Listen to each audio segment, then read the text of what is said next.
মুখ্যমন্ত্রীর চ্যালেঞ্জের বক্তব্যে যাওয়ার আগে এসআইআর নিয়ে দুটো কথা।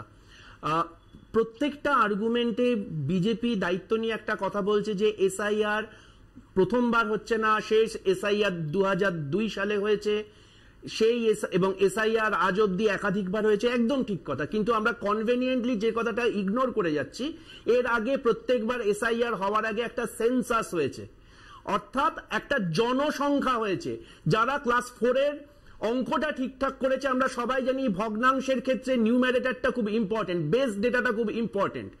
সব সময় এর আগের যে কটা এসআইআর এর নোটিফিকেশন একটু খুঁজে দেখে নাও, সেখানে বলা আছে সেন্সাসের মাধ্যমে জনসংখ্যার ভিত্তিতে যে তোমার মাস্টার ডেটাটা পাওয়া যাচ্ছে, তার ভেতর থেকে তোমার যে ভোটার, অর্থাৎ আমরা যেটা টেকনিক্যালি ইপি রেশিও বলি, ইলেক্টোরেট ভার্সেস পপুলেশন, মানে ভোটারদের সঙ্গে মানে প্রাপ্তবয়স্ক জনসংখ্যা যদি আমার 100 থাকে, আমার ভোটার কত। নির্বাচন কমিশনের তরফ থেকে জানানো হয়েছে যে বিহারে এই খসড়া তালিকা প্রকাশের পর এখনো পর্যন্ত একটি অভিযোগও জমা পড়েনি। না, একদম ঠিক কথা, একটা অভিযোগও জমা পড়েনি। এবার তোমায় আমি প্রশ্ন করছি যে তুমি নিশ্চয়ই 11টা ডকুমেন্ট দেখেছো, রাইট? সেখানে যে 10টা ডকুমেন্ট আছে, আমি রেসিডেন্স সার্টিফিকেট বাদ দিয়ে, সেই 10টা ডকুমেন্ট যাদের কাছে থাকা সম্ভব তাদেরকে নিয়ে সমস্যা নেই। সমস্যাটা হচ্ছে তোমার আমার বাড়িতে যারা কাজ করে বা যারা প্রান্তিক মানুষ, যার নিজের বাড়ির জমির দলিল থাকে না, সরকারি পেনশনার সার্টিফিকেট থাকে না, সরকারি আইডি প্রুফ থাকে না, সমস্যা তাদের নিয়ে। এবং বিশ্বাস করো, তাদের পক্ষে ধরে নাও হিঙ্গলগঞ্জের একজন দেহাতি চাষি, তার পক্ষে বিকাশ ভবনে এসে কমপ্লেন করা সম্ভব নয়। অতএব কমপ্লেন করা না মানেই ডেটাটা স্যাংটিটি পায় না। হ্যাভিং সেড দ্যাট, আমি একটা টেকনিক্যাল প্রশ্ন করছি। রেসিডেন্স সার্টিফিকেট ধরে নাও তোমার কাছে বাকি 10টা ডকুমেন্ট নেই, তাহলে যদি রেসিডেন্স সার্টিফিকেট থাকে তাহলে তোমার 7 খুন মাপ। রেসিডেন্স সার্টিফিকেট কে ইস্যু করবে? তোমার লোকাল গভর্নিং অথরিটি, ধরো কাউন্সিলর, ধরে নাও পঞ্চায়েত মেম্বার। আমি তোমাকে দায়িত্ব নিয়ে বলছি, তৃণমূল নিজ পাড়া নিজ সমাধান স্টার্ট করছে, সেখানে যদি জানতে পারে যে এই পাড়াতে তৃণমূল বিরোধী ভোটার আছে এবং তার কাছে 10টা ডকুমেন্ট নেই, সে তো ডেফিনেটলি তাকে রেসিডেন্স সার্টিফিকেট দেবে না। এবং এটা তৃণমূল বলে না, আমি যদি সরকারে থাকি আমি সেটাই করব। That is the reason. Interesting point, আমি এই প্রসঙ্গে আসবো অভিষেক, দুটো জিনিসকে ধরা হয়। আসবো আমি চয়নদার কাছে আসি। চয়নদা, এবং আধার কার্ড, ভোটার কার্ড, আধার কার্ডের ভিত্তিতে সব ডকুমেন্ট তৈরি হয়। আমি আসবো। দেখুন মৌপিয়া, এটা আমি আগের দিন এসেও বলেছিলাম যে ডকুমেন্টগুলো চাওয়া হয়েছে, 11টা ডকুমেন্ট সবার কাছে থাকা সম্ভব নয়, আগের দিন বলে গেছিলাম আমি।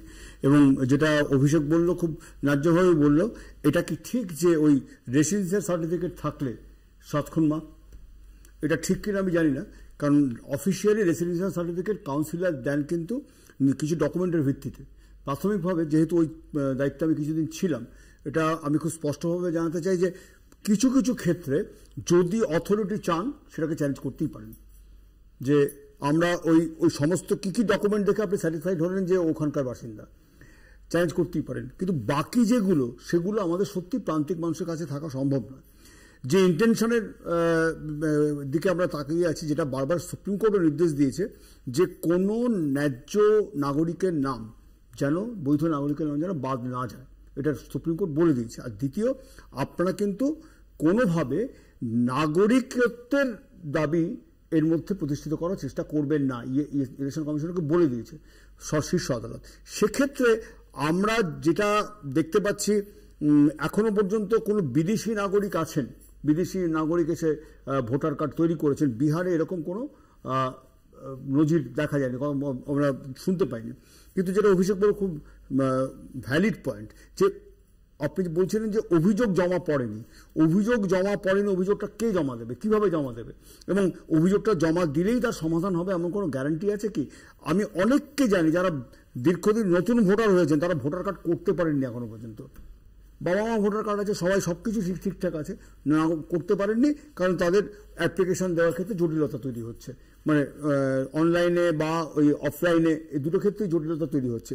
বিএলএ তারা তো পলিটিক্যাল পার্টির লোক, কিন্তু বিএলও তো অফিসিয়াল। এখানে বিএলওদের ভূমিকা কতটা সঠিক, তাদের বাড়ি বাড়ি ঘুরে স্ক্রুটিনি করার যে দায়িত্ব তাদের পালন করার কথা তারা করছেন কিনা। কিন্তু পরিষ্কার এখানে একটা জিনিস দেখতে পাচ্ছি যে বিজেপির পক্ষ থেকে বারবার বলা হচ্ছে যে আমরা এখানে অবৈধ ভোটারের নাম বাদ দেবো, অনুপ্রবেশকারীদের বাদ দেবো।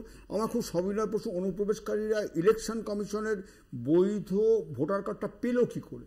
আমি